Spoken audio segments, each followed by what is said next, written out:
Hi friends, spicy kitchen ಚಾನಲ್ಗೆ ನಿಮ್ಮೆಲ್ರಿಗೂ ಸ್ವಾಗತ. ನೋಡಿ, ಇದು ಸಬ್ಬಕ್ಕಿ ಪಾಯಸ.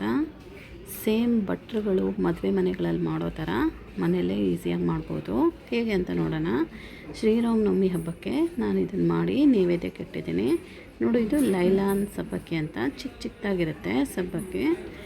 ಸಬ್ಬಕ್ಕಿ ತೊಗೊಂಡು ಚೆನ್ನಾಗಿ ತೊಳೆದಿಟ್ಕೊಳ್ಳೋಣ. ಒಂದು ಕುಕ್ಕರ್ ಇಟ್ಕೊಂಡು ಅದಕ್ಕೊಂದು ಸ್ಪೂನ್ ಆಯಿಲ್ ಹಾಕ್ಕೊಂಡು ತೊಳೆದಿಟ್ಟಿರೋ ಸಬ್ಬಕ್ಕಿನ ಹಾಕ್ಕೊಂಡು 3 ರಿಂದ 4 ನಿಮಿಷ ಫ್ರೈ ಮಾಡ್ಕೊಳ್ಳೋಣ.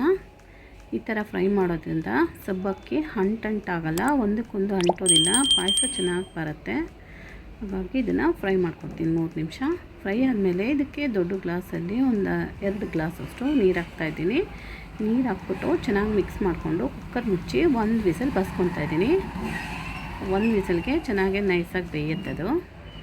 ನೋಡಿ ಆಯಿತು. ನೋಡಿ, ಇದು ಚೆನ್ನಾಗಿ ಬೆಂದಿದೆ ಸಬ್ಬಕ್ಕಿ.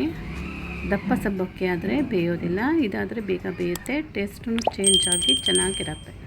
ಇದಕ್ಕೆ ಮತ್ತೆ 1 ಗ್ಲಾಸು ನೀರು ಹಾಕ್ಕೊಂಡು ಮಿಕ್ಸ್ ಮಾಡ್ಕೊತಾ ಇದ್ದೀನಿ. ಇದಕ್ಕೆ ಒಂದು ಅಚ್ಚು ಬೆಲ್ಲ ಕುಟ್ಟಿ ಇಟ್ಕೊಂಡಿದ್ದೆ, ಅಷ್ಟೇ ಮೆಜರ್ಮೆಂಟ್. ಆದರೆ 1 ಕಪ್ಪು ಸಬ್ಬಕ್ಕಿಗೆ 1 ಕಪ್ಪು ಬೆಲ್ಲ ಹಾಕಿದ್ದೀನಿ. ಹಾಕಿ ಕುದೀತಾ ಇರಲಿ. ಅಷ್ಟರಲ್ಲಿ ಈ ಕಡೆ ಬಾದಾಮಿ, ಪಿಸ್ತಾ 8 ಬಾದಾಮಿ, 4 ಪಿಸ್ತಾ, 2 ಏಲಕ್ಕಿ ಇಷ್ಟನ್ನು ಹಾಕ್ಕೊಂಡು ರಫಾಗಿ ಪೌಡ್ರ್ ಮಾಡ್ಕೊಂಡಿದ್ದೀನಿ. ಪೌಡ್ರ್ ಮಾಡಿಕೊಂಡು ಈ ಕುದೀತಾ ಇರೋ ಪಾಯಸಕ್ಕೆ ಹಾಕ್ತಾಯಿದ್ದೀನಿ. ಈ ಥರ ಹಾಕೋದ್ರಿಂದ ತುಂಬಾ ಟೇಸ್ಟಿಯಾಗಿ ಬರುತ್ತೆ ಸಬ್ಬಕ್ಕಿ ಪಾಯಸ, ತುಂಬಾ ರುಚಿಯಾಗಿರುತ್ತೆ. ಇದು ಬಾದಾಮಿ, ಪಿಸ್ತಾ ಎಲ್ಲ ಬೇಯೋದ್ರಿಂದ ಈ ಪಾಕದಲ್ಲಿ ಮತ್ತೆ ಒಂದು 5 ನಿಮಿಷ ಚೆನ್ನಾಗಿ ಕುದಿಸ್ಕೊತಾ ಇದ್ದೀನಿ. ಇದಕ್ಕೊಂದು ಸೀಕ್ರೆಟ್ ರೆಮಿಡಿ ಅಂದರೆ ಇದು ಮಿಲ್ಕ್ ಮೇಡ್ 2 ರಿಂದ 3 ಸ್ಪೂನ್ ಹಾಕ್ತಾಯಿದ್ದೀನಿ. ನಾನು ಮಾಡಿರೋ ಸ್ವಲ್ಪ ಪಾಯಸಕ್ಕೆ ಇಷ್ಟು ಸಾಕಾಗುತ್ತೆ. ಹಾಕಿ ಕುದಿಸ್ಕೊತಾ ಇದ್ದೀನಿ. ಮಿಲ್ಕ್ ಮೇಡನ್ನು ಹಾಕಿ ಚಿಕ್ಕ ಬಾಣಲಿ ಇಟ್ಕೊಂಡು ಅದಕ್ಕೆ ಸ್ವಲ್ಪ 1-2 ಸ್ಪೂನ್ ತುಪ್ಪ ಹಾಕ್ಕೊತಾ ಇದ್ದೀನಿ. ತುಪ್ಪದಲ್ಲಿ ಗೋಡಂಬಿ, ದ್ರಾಕ್ಷಿನ ಫ್ರೈ ಮಾಡಿಕೊಂಡು, ಫಸ್ಟ್ ಗೋಡಂಬಿ ಹಾಕ್ಕೊಂಡು ಸ್ವಲ್ಪ ಲೈಟಾಗಿ ಗೋಲ್ಡನ್ ಕಲರ್ ಬರೋವರೆಗೂ ಫ್ರೈ ಮಾಡ್ಕೊಳ್ಳೋಣ.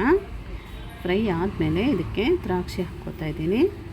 ದ್ರಾಕ್ಷಿ ಹಾಕಿ ಇದನ್ನು 2 ನಿಮಿಷ ಫ್ರೈ ಮಾಡೋಣ.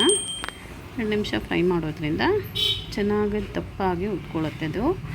ಅದನ್ನು ರೆಡಿಯಾಗಿರೋ ಪಾಯಸಕ್ಕೆ ಹಾಕ್ತಾಯಿದ್ದೀನಿ. ಹಾಕಿ ಚೆನ್ನಾಗಿ ಮಿಕ್ಸ್ ಮಾಡ್ಕೊಳ್ಳೋಣ. ನೋಡಿ, ತೆಳುಗೂ ಇಲ್ಲ, ಗಟ್ಟಿನೂ ಇಲ್ಲ, ಚೆನ್ನಾಗಿ ಬಂದಿದೆ ಇದು ಪಾಯಸ. ಇದಕ್ಕೆ ಇಷ್ಟ ಇರೋರು ಹಸಿ ಕಾಯಿ ತುರಿನೂ ಹಾಕ್ಬೋದು, ನಾನಿಲ್ಲಿ ಹಾಕಿಲ್ಲ. ಇದು ನೋಡಿ, ಸ್ಟವ್ ಆಫ್ ಮಾಡಿಕೊಂಡು ಸುಮಾರು 1/4 ಲೀಟ್ರಷ್ಟು ಗಟ್ಟಿ ಹಾಲು ಹಾಕ್ತಾಯಿದ್ದೀನಿ, ಕಾಯಿಸಿರೋದು. ಯಾಕೆಂದರೆ ಇದು ಹಾಗೆ ಸ್ಟವ್ ಮೇಲೆ ಇದ್ದಾಗ ಹಾಕಿದ್ರೆ ಹಾಲು ಹೊಡೆದೋಗುತ್ತೆ. ಹಾಗಾಗಿ ಸ್ಟವ್ ಆಫ್ ಮಾಡ್ಕೊಂಡು ಹಾಕ್ತಾಯಿದ್ದೀನಿ.